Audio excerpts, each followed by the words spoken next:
Bon début de semaine à vous. Le président de la République, Alassane Ouattara, s'est adressé à la nation le 6 août dernier, à la veille de l'indépendance de notre pays. Plusieurs sujets concernant la vie de la nation ont été abordés. Michel Digri revient sur les volets politiques et sécuritaires de ce discours. Regardons. À l'entame de son discours, le président de la République, Alassane Ouattara, a fait le point du processus électoral en Côte d'Ivoire marqué par la présidentielle d'octobre 2020 et les législatives de mars 2021. Ce processus électoral a fait l'objet d'un dialogue inclusif avec l'ensemble des acteurs politiques et ceux de la société civile. Il a abouti à un consensus national autour des conditions d'élections justes, transparentes et démocratiques. En dépit des efforts déployés par les différentes parties prenantes au dialogue, l'élection présidentielle a malheureusement été entachée d'incidents suite à l'appel de certains responsables de l'opposition à la désobéissance civile. Cela s'est soldé par des pertes en vie humaine, des blessés, la fragilisation du tissu social et des dégâts matériels importants. Je voudrais à nouveau m'incliner devant la mémoire des victimes et exprimer toute notre compassion à leurs proches. Malgré les incidents consécutifs à la désobéissance civile, le chef de l'État n'a pas rompu le dialogue avec l'opposition. Il revient sur les raisons qui ont guidé cette démarche. Dans un souci de paix et de cohésion nationale, j'ai instruit le gouvernement de poursuivre le dialogue politique pour créer les conditions d'une participation plus importante de l'opposition dans la vie politique nationale, dans le respect des institutions de la République.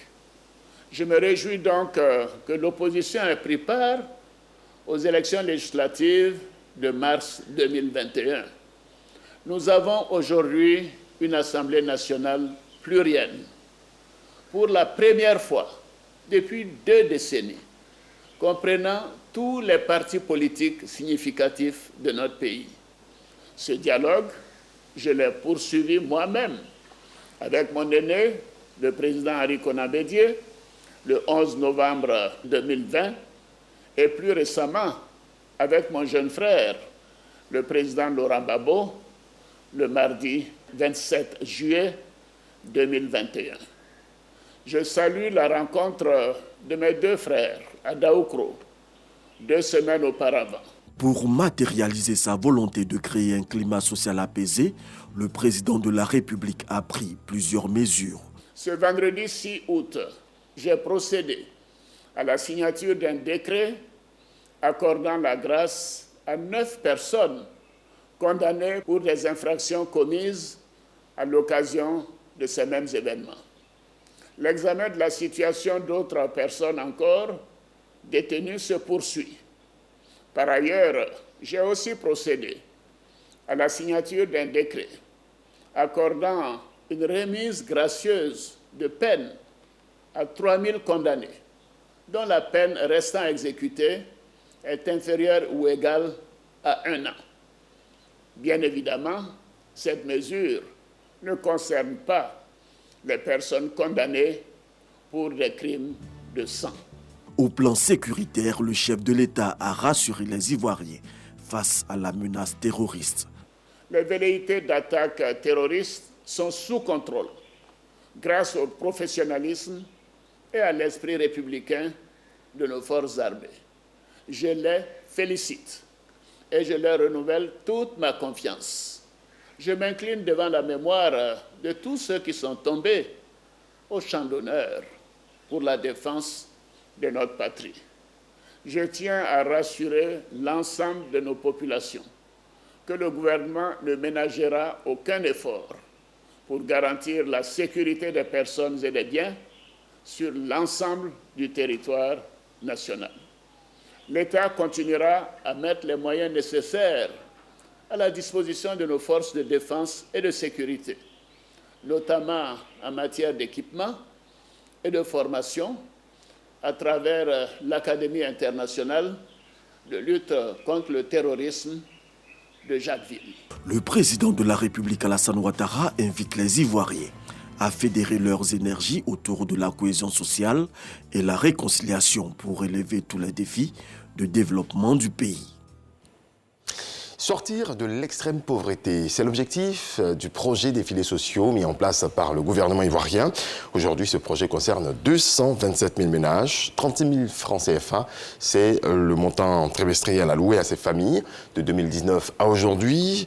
Quel bilan peut-on faire de cette aide de l'État? Salma Toudia, élément de réponse dans ce dossier. 8 heures au quartier Akromiambla, dans la commune de Koumassi. Ces jours de vente pour Ama et son associé.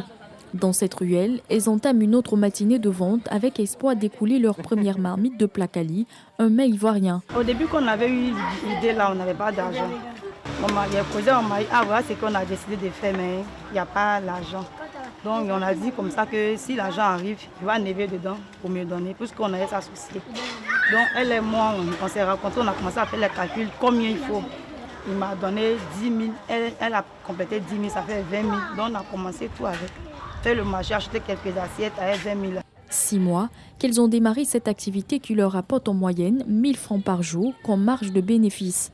En un mois, elles arrivent à épargner environ 30 000 francs CFA. Une activité rentable dont elle est fière. Souvent, ça ne va pas trop chez monsieur. Et sinon, j'ai ça, c'est dans ça que j'attends pour faire le marché.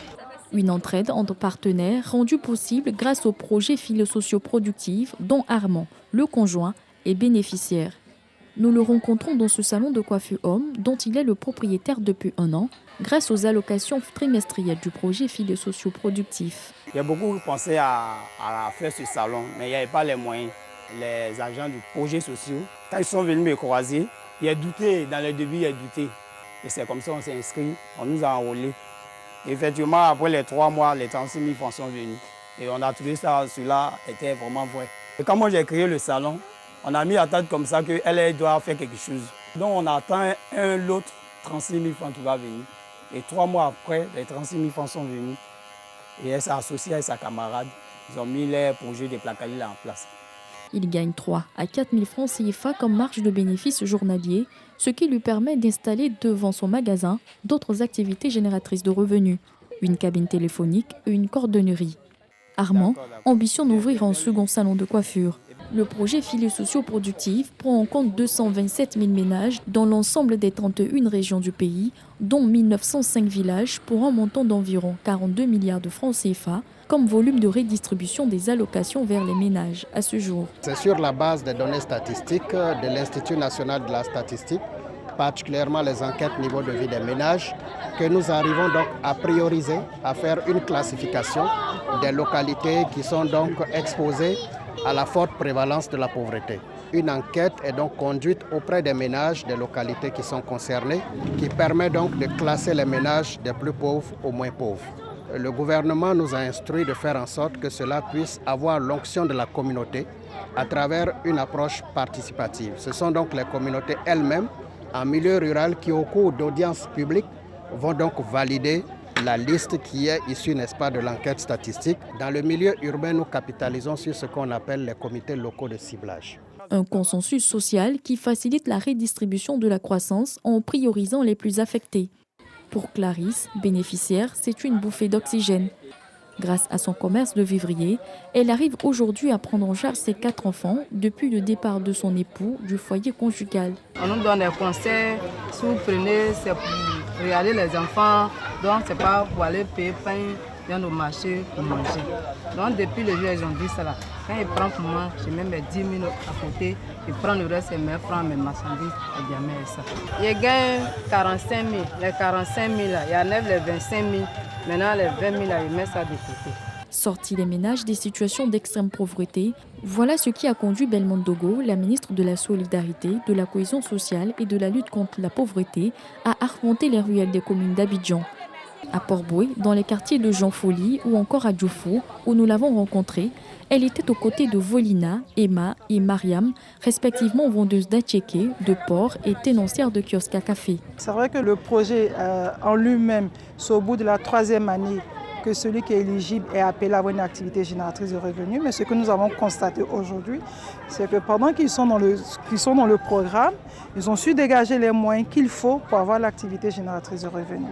Mais mieux, ce projet-là permet aux ménages d'avoir des formations. Un bilan qui a surtout un impact réel sur le niveau de consommation des ménages. Suite à une enquête, il a été constaté l'augmentation du niveau de consommation des ménages bénéficiaires de 25% en zone urbaine et de 35% en zone rurale. Des perspectives se dégagent à l'horizon.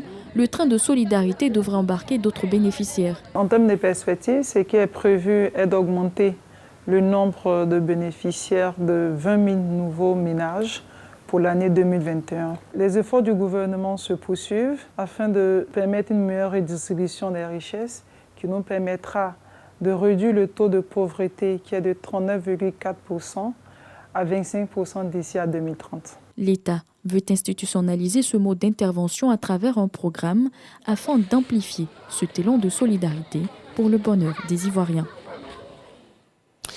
Il contrôle 60% de la production de fèves de cacao au niveau mondial. La Côte d'Ivoire et le Ghana ont conçu une stratégie commune de mise en marché afin d'influencer les cours internationaux. Un accord a été signé, un accord de siège de l'initiative Cacao Ghana-Côte d'Ivoire a été signé, je le disais, par les ministres de tutelle pour une nouvelle dynamique dans l'histoire du cacao. C'est ce que nous dit Noël Gnagno. Signature de l'accord de siège. Échange de documents, mais avant, désignation du secrétaire exécutif de l'initiative Cacao Côte d'Ivoire-Ghana. Des actes réalisés en un temps record. Cela mérite un satisfecit. Bravo à nos deux équipes, le Conseil du Café Cacao et le Ghana Cocoa Board, qui nous ont donné de voir l'issue de ce que nos chefs avaient initié, à savoir l'initiative Cacao Côte d'Ivoire-Ghana. Et comme pour démontrer leur détermination à traduire en acte la déclaration d'Abidjan, les deux parties se sont donné les moyens de leur efficacité. Nous avons signé les budgets avec les ministres de l'agriculture des deux pays, mais aussi avec les responsables du cacao, donc du Cocoa Board Côte d'Ivoire et Ghana.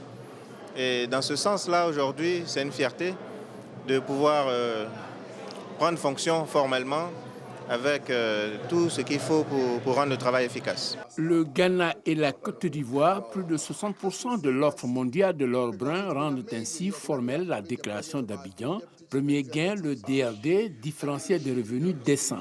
Sa finalité, permet aux producteurs de percevoir désormais environ 13% des 106 milliards de dollars générés annuellement par le business du cacao, contre 6% avant. Ce gain et ceux à venir nécessitent une vigilance de tout instant.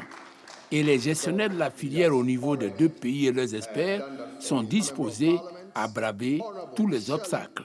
Nous devons être forts pour défendre nos intérêts, je dirais l'intérêt de nos producteurs face au marché international. C'est une mission difficile. Elle est difficile, mais aussi exaltante. Et mon collègue et moi, appuyés par des équipes compétentes du Cocoa Board et du Conseil du Café Cacao, nous sommes persuadés qu'avec le soutien permanent de nos deux chefs d'État, nous n'allons pas échouer. Voilà le sens de l'exhortation du ministre d'État, Kwasi Adjumani, aux gestionnaires de cette institution. Je vous exhorte à pérenniser votre collaboration afin d'aplanir tous les obstacles qui pourraient freiner cette initiative. Notons que le comité de pilotage de l'initiative Cacao Côte d'Ivoire-Ghana est présidé par le Ghana à travers son ministre de l'Alimentation et de l'Agriculture. Le secrétariat exécutif est l'affaire de l'Ivoirien Alex Assambo et le siège est à Accra, au Ghana. On reste sur le continent, au Burkina Faso. Il a été accueilli comme un fils prodigue. Hugues Fabrice Zongo, premier médaillé olympique de toute l'histoire de Burkina Faso, a atterri hier dimanche dans la soirée à Ouagadougou. Il est de retour de Tokyo où il a décroché le bronze sur le triple saut. Le rideau est justement tombé sur Tokyo 2021. Le relais a été transmis à Paris 2024. Les Jeux de la 32e Olympiade sont finis. Les organisateurs ne le diront pas ouvertement, mais ils sont soulagés que ces Jeux se soient bien passés. Ces JO, contestés par une partie significative de la population nippone, auraient coûté près de 20 milliards de dollars au Japon, soit 10 000 milliards de francs CFA, selon les estimations d'auditeurs japonais, soit les jeux d'été les plus chers de l'histoire. Merci à toutes et à tous de nous avoir suivis. C'est la fin de ce coup d'œil sur l'actualité nationale et internationale.